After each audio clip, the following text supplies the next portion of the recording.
If you're struggling to trust your partner after they've cheated and you're not sure how to deal with it, you're not sure how to manage your emotions, this video is for you. At the end of this, you're going to have a step-by-step sequence to start rebuilding trust. Hit that subscribe, don't play hard to get with me, I got you. First of all, trust is not something that once is broken can never be fixed again. It's not the end, it doesn't have to be. It relies on the right mindset, the right communication, and as always, putting the work in to rebuild. Now, we all make mistakes. I'm not justifying what's happened, but we are all imperfect, and that's what makes us human. You know, watching this, that you're not perfect, and that's okay, right? And if you were to be judged for all your mistakes, you know how that feels. And so right now, maybe you have someone in your life that messed up in your view, all right? If we're going in with loads of judgment, it's not gonna help in any shape or form. And who are we to judge when we've all made mistakes? I've made this mistake too, right? You're not alone. I've also been on the other side of this. I've had people cheat. I've cheated when I was younger. It's all part of being human. We all make mistakes. When I had my trust broken, I was in a relationship that I knew was going to end. It wasn't the right timing in life. We had this phenomenal relationship and I found out she had cheated. And I instantly forgave her because I knew it wasn't going to be my forever relationship.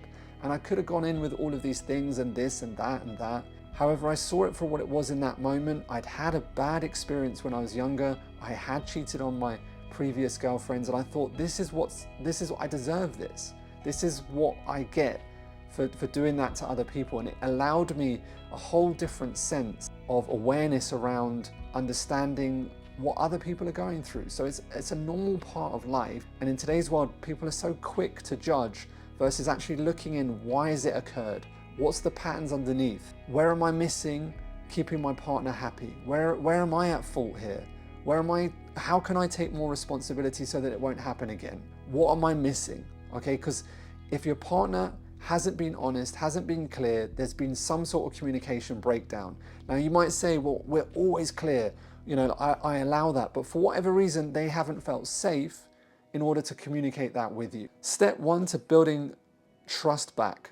Acknowledge your feelings, don't submit them. Actually feel them and express them. It is upsetting. You have every right to be upset and you have every right to express it. Journalize it, express it, get it out. Don't bottle it in and don't mitigate how you feel.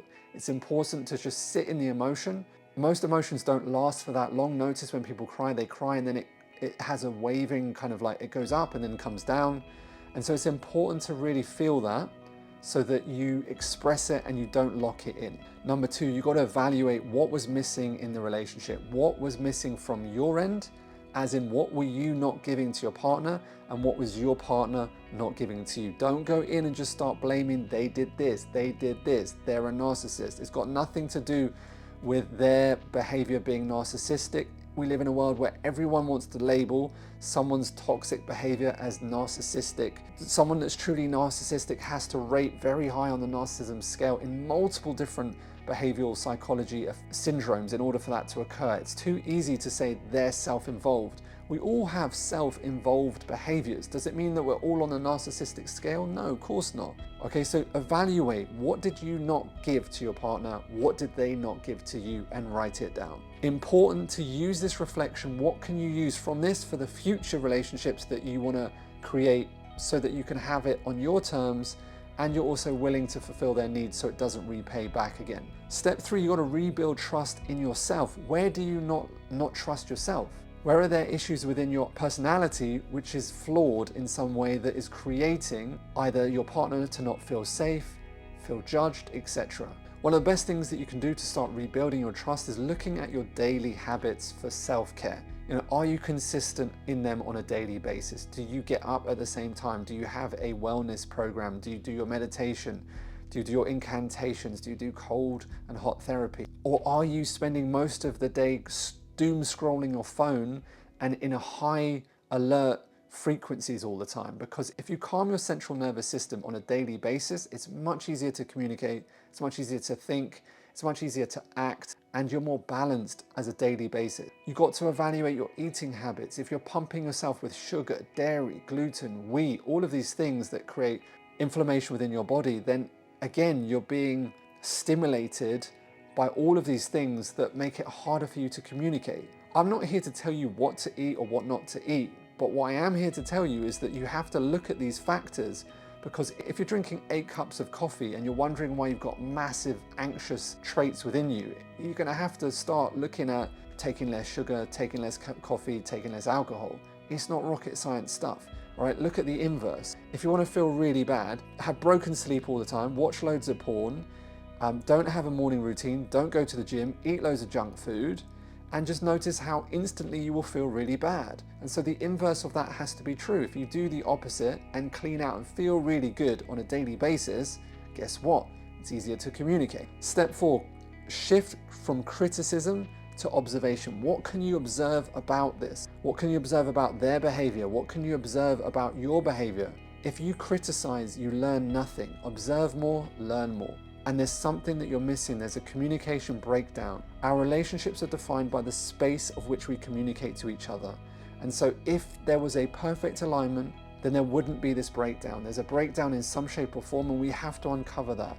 So if you drop judgment, drop criticism, because criticism and judgment stop learning, and you observe more, you can learn more about what's happening. So you build your self-awareness, you become more emotionally intelligent, and so therefore you're going to start noticing patterns of behavior, noticing patterns of communication, which you can avoid for the future, and you can start building trust almost instantaneously by understanding the meanings of situations better. There are so many different meanings for different contexts that most often people that argue, and they argue over text, there's so many different meanings to text, and it's very difficult to understand what truly people get. I don't even need to go through how many times have you had a misunderstanding where someone said something, they thought it meant that, and you thought it meant something different. And as soon as you got that clarity, then you go, okay, cool, we weren't arguing about something. Often me and my partner will have a disagreement, and all I need to say is like, what did you mean by that? So I can understand what your intention was, because what I thought it meant was this, but I could be wrong. So she expresses the meaning from what she has perceived it to be, and I've noticed it's completely different to my perception. And so we completely avoid an argument because it's just a misalignment. Remembering that you lose trust with someone because you believe that their outcome is different to yours. If you have an outcome that's aligned together, then we trust. We distrust when we think someone has a different outcome to us. Step 5, you've got to choose to trust. It's as simple as that. And I know for some you'll be like, that's a tough one. But you have to make a conscious decision. Choose to trust again. You have a choice to distrust. You could go through their phone. You could go through all of the things and check where they are. You could find them on an app, etc. Or else you can just choose to trust again. My dog's been ill for many years, and I used to have these, she has seizures, and I used to have these sound bells on her collar, and they used to wake me up pretty much all the time. And the chance of her having a seizure, she used to have a seizure in the middle of the night, but now I got her on a new regime. She rarely ever has one. She had like one in the last 2 years or so. And so although I had to decide to take the sound notification things off her collar, and I was filled with anxiety because I was like, she could have a seizure and then she could die, and I felt guilty. But the chances of it happening were so slim that I had to choose to opt out of using the sound things because they kept waking me up all the time, and my partner was turning us crazy, because if you don't get good sleep, the whole thing falls down. Your whole life falls down. Everything's about sleep. Honestly, if you don't get good sleep, you're just not the person that you can be. And that was a tough decision to make. But the moment I made it and I started feeling better about making that conscious decision that still has flaws within it, and just focus on the good within that, I was set free. You can do the same with choosing to trust. Number 6, maintaining trust is all about making sure that you're still aligned. Every week you should sit down with your partner and work on the things that need to be worked on.